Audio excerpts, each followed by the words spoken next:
In 2017, during Hanukkah, I went to New York for the wedding of two of my dear friends. And because this is what happens, it turns out that both of my dear friends are rabbis. And the person who picked me up at the airport was, of course, also a rabbi. And as we're driving in, the friend who picked me up said, this is going to be fun for you. And I half smiled because I'm not exactly new to New York City. Both of my parents are from Long Island. My grandparents lived in Manhattan all of their lives. I know my way around, and so that little bit of city mouse, country mouse that she let slip there left me a little defensive. Oh, what are you going to show me out the corner of a speeding window? The Statue of Liberty, the Empire State Building? What's going to be fun about this? But you know, I really should have given her more credit, because as we pulled into Brooklyn and onto the Eastern Parkway, she pointed out the window, and there she said, there, see, there it is, 770, Chabad headquarters. I know how much you love all that Hasidic stuff. And God bless her, she's right. I do love all that Hasidic stuff, and I did, in fact, get a special thrill out of seeing 770 Eastern Parkway. Not out of any real personal attachment. I'm not a Chabad person. I've never been a Chabad person, but I do really love the Jewish people, and seeing things that are really important to Jews actually makes me quite happy. And so if you don't know, 770 Eastern Parkway is the one-time home of actually the previous Chabad Rebbe, Rabbi Yosef Yitzchak Schneerson. And it is the office of his son-in-law, the last Chabad Rebbe, Rabbi Menachem Mendel Schneerson. And as we drove by, there were, as I'm told there always are, what seemed like hundreds of Hasidim lined up around nearby this building that has become one of the most iconic locations of the modern Jewish world. And this week, 770 was in the news in a truly bizarre story that really captured the attention of the Jewish press. And I promise you, if you haven't heard of it yet, buckle up, because that's where we're going. The story goes, for those of you who did not hear, that sometime late last year, it was discovered a radical faction of Chabadnikim had been digging a secret tunnel underneath the headquarters of their greater movement. And this last Monday, when a cement truck arrived to fill in said illegal secret tunnel, there was a protest. And the protest started nonviolently with yeshiva bachers throwing themselves into the place where the cement was going to go and refusing to leave, but then quickly turned violent, and around a dozen people were arrested. There was some property damage at a very important site, and the public scuffle with the police was captured on film and widely reported in the press. And there's still a lack of clarity about what happened and why it happened. But immediately, three major theories spread throughout the Jewish press about the Chabad tunnel. And the first one, and I will admit that this is the first one that I saw, was that the tunnel was built to avoid New York's COVID restrictions. I'm sure you remember, since Canada also had similar restrictions, that during the darkest months of the pandemic, it was forbidden for large gatherings and large religious gatherings to occur. And this shocked and numbed the Hasidic community, because no large gatherings meant no yeshiva learning, no minyanim, no shiva, no weddings, no brises, no simchas of any kind. And in a community that places the highest priority on the observance of the mitzvot and the joy, the communal joy that is an obligated piece of them, there was, of course, resistance to this. And some members of different Hasidic groups simply ignored the order, and that had its own consequences inside their communities. And others were belligerent, and they clashed with law enforcement. Several of their leaders, in fact, saying that this is no different than the story of Hanukkah, that here comes the government to shut down the Torah and to shut down Judaism, and that we're going to resist it with every fiber of our being, no matter the cost or the consequence. And then, of course, it's also worth mentioning that there were many Hasidic and religious groups, and Chabad, some Chabad communities were amongst them, that followed these edicts and found ways during the pandemic to safely gather and be within the boundaries of the law. But there were some who did not, and as a result, it was not unexpected or even surprising that upon finding out that there was a, quote, secret Chabad tunnel, many assumed that 770 had undergone a little bit of light, underground, permitless renovations, which allowed for an undisclosed number of men to slip down a grate through a tunnel into the bottom of the synagogue and then go underneath the women's section so that they could have a proper minyan during COVID. And all of that is wrong. All of that was 100% wrong. It was, in fact, easy to dismiss and easy to disprove because the tunnel never properly entered the synagogue at any point during this pandemic. And in fact, the reason why the tunnel was discovered at all was because it finally got close enough to the synagogue to threaten to break down the wall. And that's how they were discovered, and thus came the call for it to be filled in. So at no point was there a secret Chabad COVID tunnel, because it never got to the place that it was supposed to be going to. It is apparently around 60 feet long and around 8 feet tall, but it wasn't built to help people get to minyan. So myth busted in that sense. Then came the second big headline, which was that this was part of an internal struggle between different factions inside of Chabad, fighting for access to what many of them consider to be the most sacred place in their version of Judaism. And as of today, this seems to be mostly true. And a little bit of background information is necessary to understand this, which is to say that there is a part of the Chabad community, which is often the most extreme part of the Chabad community, that believes that their Rebbe, Menachem Mendel Schneerson, the last Rebbe, who died almost 30 years ago now, in 1994, is the Mashiach, that he is the Messiah. And there is also a part of Chabad which is the more mainstream movement, of course, which claims, no, he's not the Messiah, he's not the Mashiach, he was simply a tzaddik, a mystic teacher and a saint, and there are plenty of people that are somewhere between those two extremes. Well, some saying he's not the Messiah, but he could have been the Messiah, or that he had Messiah-like qualities, or that if God wanted to send the Messiah during his lifetime, he would have been the pick.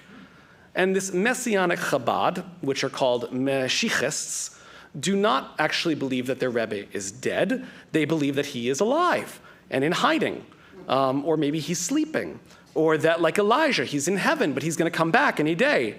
And as a result, they believe that 770 is not just a holy place because it is a great synagogue that has been filled with many incredible learnings and great prayers, but because it's the place where the Messiah revealed himself to his followers. And they are devoutly attached to it.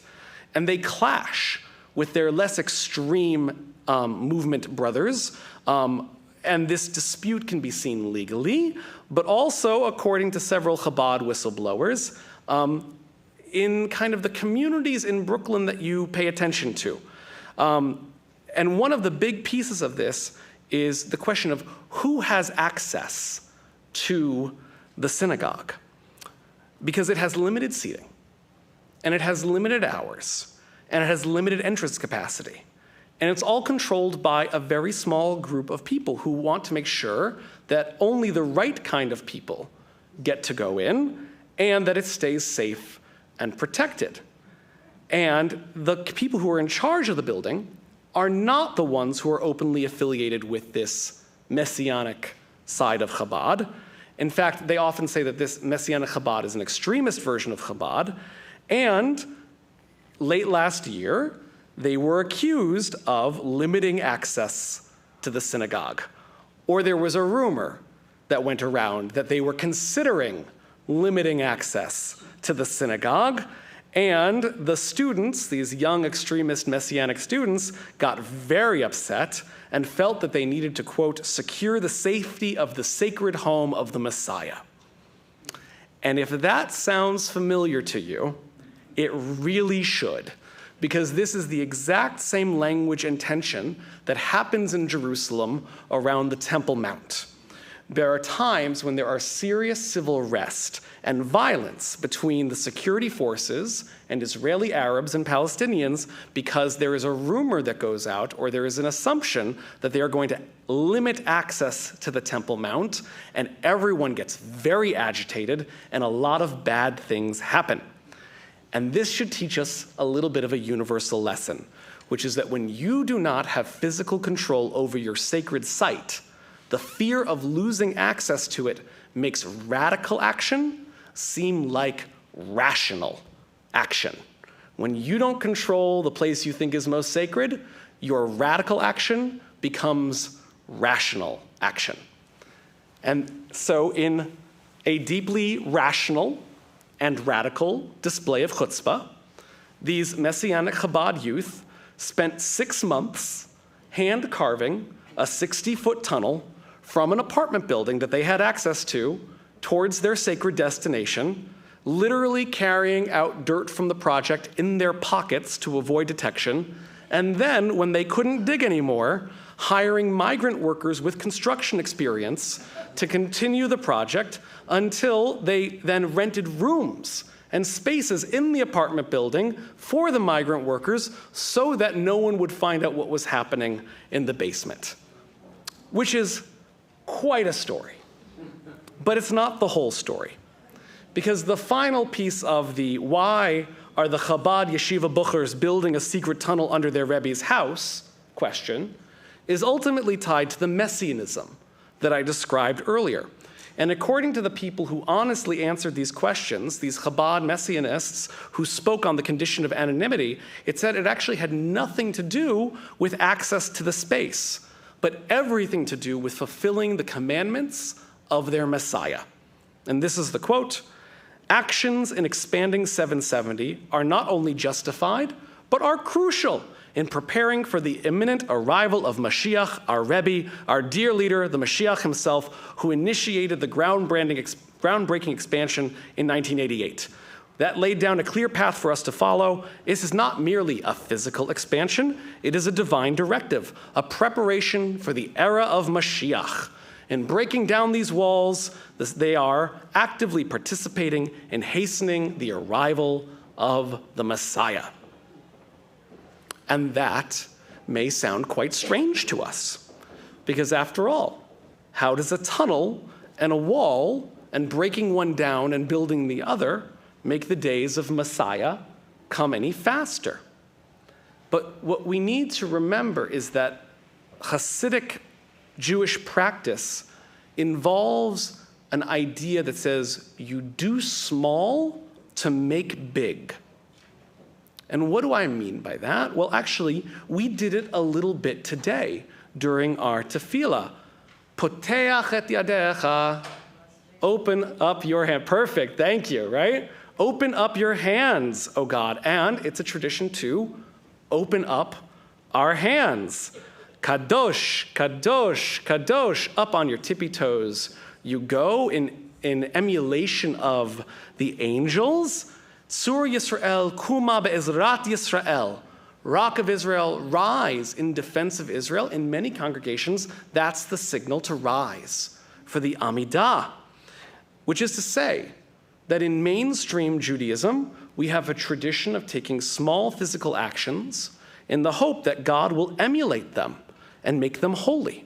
And in the Hasidic world, they've taken this idea and they've expanded it to an incredible degree, which is where you get things like the tish, the Rebbe's table, or the Rebbe dollar, or the way that you specifically hold a Kiddush cup, or the way you tie your belt, or the way you eat. All of these are small actions that go up into heaven and hopefully cause a cosmic ripple effect that comes back down to earth. And so therefore, literally breaking down the walls of the synagogue to expand them, to make them larger, to make it possible for more people to go into it, I don't agree with their theology. It's not my branch of Judaism. But I understand internally that their logic is theologically consistent. They are literally opening up the space where their Messiah taught. They're literally making his home of Torah larger. And they're literally chopping down an obstruction to their learning. And as they do those things on earth, they are hoping that God will echo them in heaven and that will make the Messiah come faster.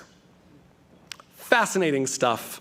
Normally, this is where I end the sermon, with an interesting fact, a story of the day, a little learning about some other Jews that we see all over town, but maybe we don't interact with them as much, or maybe you send your children to their daycare. That's okay too. But these aren't normal days. And that's not where I'm going to end the sermon. Because as soon as this story exploded across the internet, it brought with it a shadow of hatred and conspiracy and blood libel and overtly explicit Jew hatred.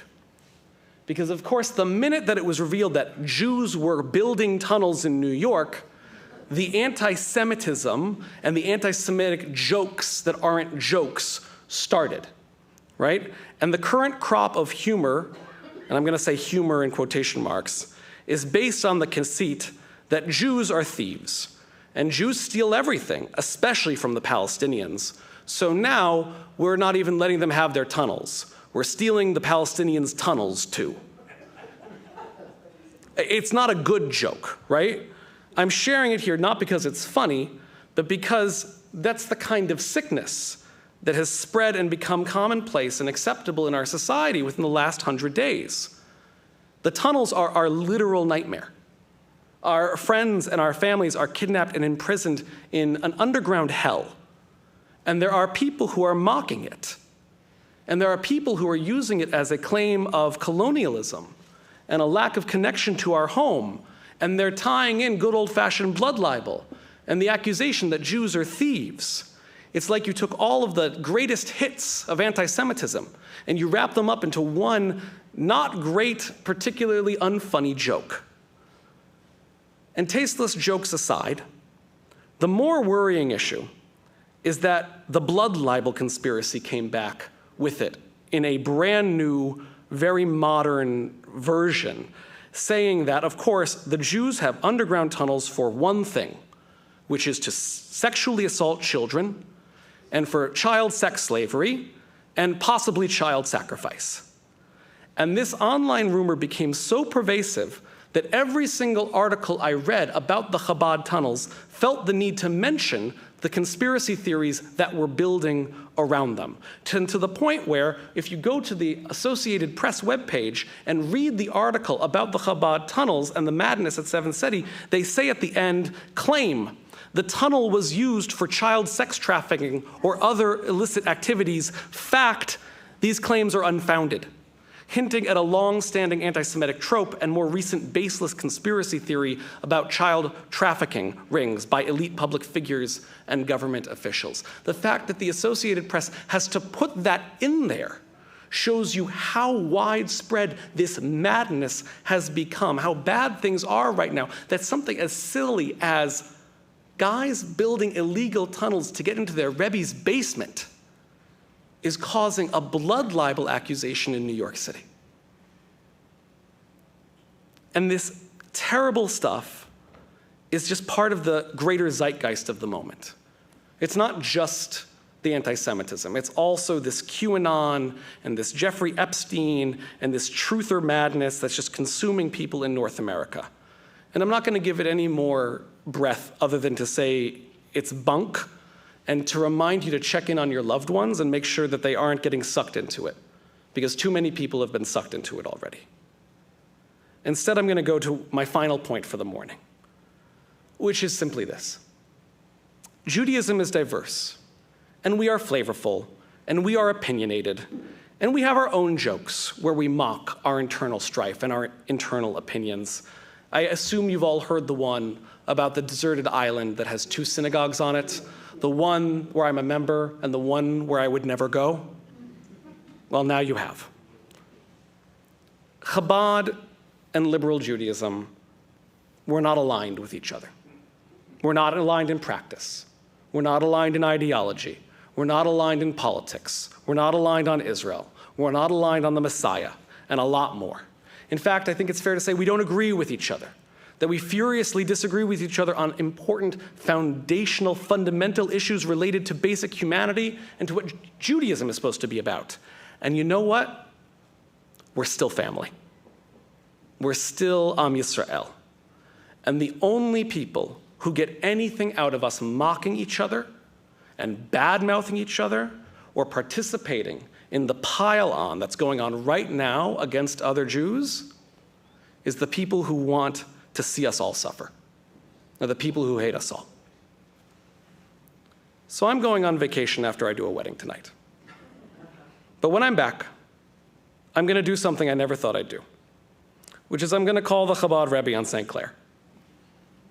And I'm going to ask him for coffee, and I know he's going to tell me to come to him for coffee because he won't have coffee outside of the house. But I'm going to check in, and I'm going to see how he's doing, and his family, from one Jew to another. Because yes, I know we actually probably disagree about more than we get along on, but it is too harsh a world right now for us to be building walls between each other. And I can't believe what I'm saying this right now, but maybe what we really need between the Jewish parts of our world is a tunnel. Shabbat Shalom.